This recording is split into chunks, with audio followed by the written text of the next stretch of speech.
आप देख रहे हैं सत्यहिंदी.com। एक नजर अब तक की सुर्खियों पर। इसराइल की सेना का कहना है कि उसने संघर्ष के 6वें दिन ईरान के यूरेनियम सेंट्रीफ्यूज प्रोडक्शन साइट और हथियार बनाने वाली कई जगहों पर हमला किया है।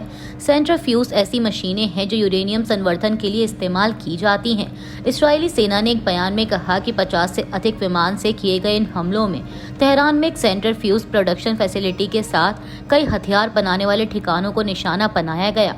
इस्राएली सेना का कहना है कि इसमें वो फैसिलिटीज भी शामिल हैं जहां सतह से सतह पर मार करने वाली मिसाइलों को जोड़ने के लिए कच्चे माल और दूसरी चीजों का उत्पादन होता है। अमेरिका के राष्ट्रपति डोनाल्ड ट्रंप ने अपने social media platform truth social पर ईरान को लेकर कई पोस्ट किए हैं।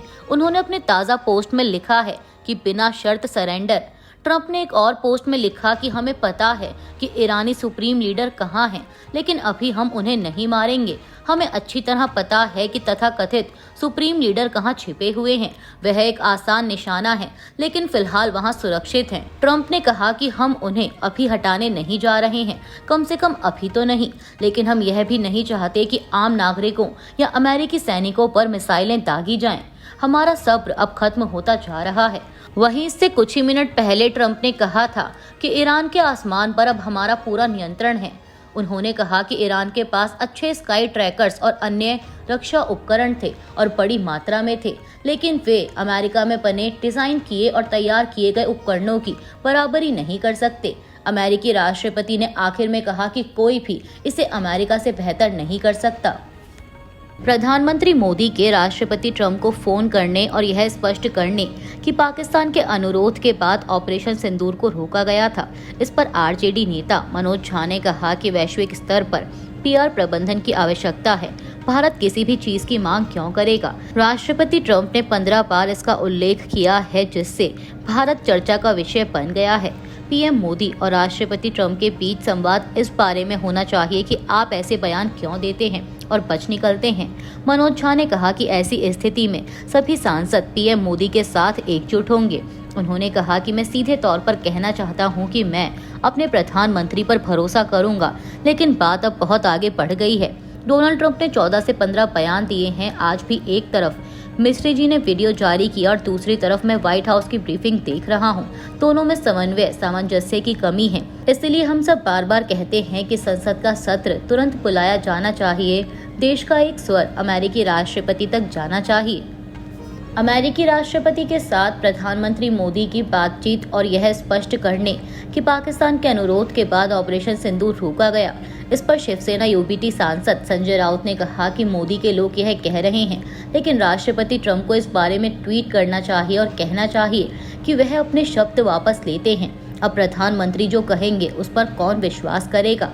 भारत के विदेश सचिव विक्रम मिस्री के मुताबिक प्रधानमंत्री नरेंद्र मोदी और अमेरिका के राष्ट्रपति डोनाल्ड ट्रंप की फोन पर बात हुई है।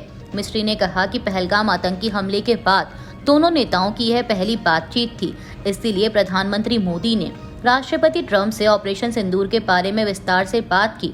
प्रधानमंत्री मोदी ने राष्ट्रपति ट्रंप को स्पष्ट रूप से कहा कि इस पूरे घटनाक्रम के दौरान कभी भी किसी भी स्तर पर भारत और अमेरिका ट्रेड डील या अमेरिका द्वारा भारत पाकिस्तान के बीच मध्यस्थता जैसे विषयों पर बात नहीं हुई थी। वहीं 10 मई को डोनाल्ड ट्रंप ने कहा था कि उनकी मध्यस्थता के कारण भारत और पाकिस्तान के बीच संघर्ष विराम हुआ है।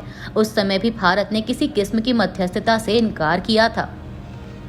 अमेरिकी राष्ट्रपति डोनाल्ड ट्रंप की पाकिस्तान के सेना प्रमुख आसिम मुनीर से होने वाली मुलाकात पर कांग्रेस नेता जयराम रमेश ने कहा कि आज फील्ड मार्शल आसिम मुनीर को व्हाइट हाउस से अमेरिकी राष्ट्रपति डोनाल्ड ट्रंप के साथ भोजन करने का निमंत्रण मिला है। आसिम मुनीर ने जो भड़काऊ बात कही थी उसका संबंध सीधा पहलगाम में हुए आतंकी हमले से था।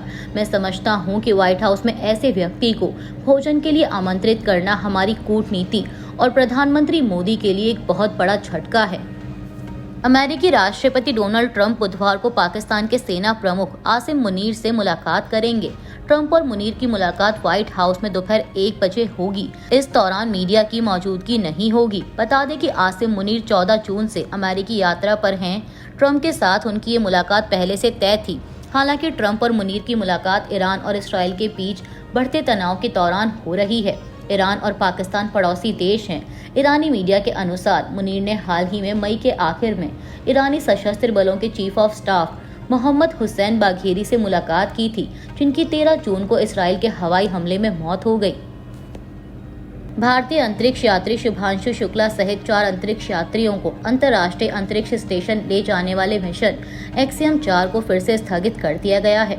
भारतीय अंतरिक्ष अनुसंधान संगठन ने बताया कि एक्सियम 4 मिशन लॉन्च की अगली संभावित तारीख 22 जून है। बता दें कि अमेरिका, भारत, हंगरी और पोलैंड के यात्रियों को अंतरिक्ष में ले जाने वाला यह मिशन कई बार टल चुका है। शुरुआत में यह 29 मई के लिए निर्धारित किया गया था। इससे पहले 8 जून तक के लिए टाला गया, फिर 9 जून और 10 जून तक के लिए स्थगित किया गया। बाद में 11, 12 और 19 जून तक के लिए इसे टाल दिया गया। एक्सियम 4 मिशन एक कमर्शियल मिशन है जो एक्सियम स्पेस नाम की अमेरिकी कंपनी, अमेरिकी अंतरिक्ष एजेंसी नासा और एलन मस्क की कंपनी स्पेसएक्स के साथ मिलकर ऑपरेट किया जा रहा है।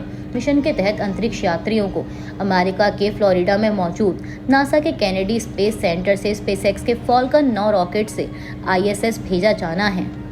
पाकिस्तान के जैकोबाबाद के पास रेलवे ट्रैक पर एक बड़ा धमाका हुआ है, जिससे साफर एक्सप्रेस की 6 बोगियां पटरी से उतर गई। यह ट्रेन पेशावर से क्वेटा जा रही थी। पुलिस के अनुसार धमाके से रेलवे ट्रैक पर 3 फुट चौड़ा गड्ढा बन गया और करीब 6 फुट लंबी पटरियां पूरी तरह से तबाह हो गई। इस हादसे में किसी के हताहत होने की सूचना नहीं है। मीडिया रिपोर्ट्स के मुताबिक रेलवे और सुरक्षा एजेंसियां घटनास्थल पर जांच में जुटी हैं। महाराष्ट्र के स्कूलों में हिंदी भाषा को अनिवार्य रूप से पढ़ाए जाने के फैसले के बाद से ही राजनीति तेज थी। अब सरकार ने फैसला लिया है कि क्लास 1 से 3 तक हिंदी को अनिवार्य नहीं रखा जाएगा, लेकिन सामान्य रूप से हिंदी को तीसरी भाषा के रूप में पढ़ाया जाएगा। इसके लिए स्कूल शिक्षा विभाग ने नया सरकारी निर्णय जारी किया है। सरकारी फैसले के अनुसार क्लास 1 से त्रिभाषा फॉर्मूला अपनाया जाएगा। अगर कक्षा में 20 से अधिक छात्र हिंदी की बजाय अन्य भाषा सीखना चाहते हैं तो शिक्षक इसे उपलब्ध कराएंगे या भाषा विषय को ऑनलाइन पढ़ाया जाएगा। स्कूल शिक्षा 2024 के लिए राज्य पाठ्यक्रम योजना के अनुसार मराठी और अंग्रेजी माध्यम के स्कूलों में कक्षा 1 से 5 तक के लिए हिंदी अब तीसरी भाषा होगी। अगर ये छात्र हिंदी की बजाय तीसरी भाषा के रूप में अन्य भारतीय भाषाओं में से किसी एक को सीखने की इच्छा दिखाते हैं तो उन छात्रों को तीसरी भाषा के रूप में उस भाषा को सीखने की मंजूरी दी जाएगी, बशर्ते स्कूल में कक्षावार ऐसे छात्रों की संख्या कम से कम 20 होनी चाहिए जो तीसरी भाषा के रूप में हिंदी की बजाय अन्य भाषाएं सीखने की इच्छा दिखाते हैं, वरना वह भाषा ऑनलाइन पढ़ाई जाएगी। इसके अलावा सभी माध्यम के स्कूलों में मराठी अनिवार्य भाषा होगी। अभी के लिए बस इतना ही। बाकी की खबरों के लिए जुड़े रहिए सत्यहिंदी.com के साथ। Copyright disclaimer under Section 107 of the Copyright Act 1976. Allowance is made for fair use for purposes such as criticism, comment, news reporting, scholarship, and research. Fair use is a use permitted by copyright statute that might otherwise be infringing.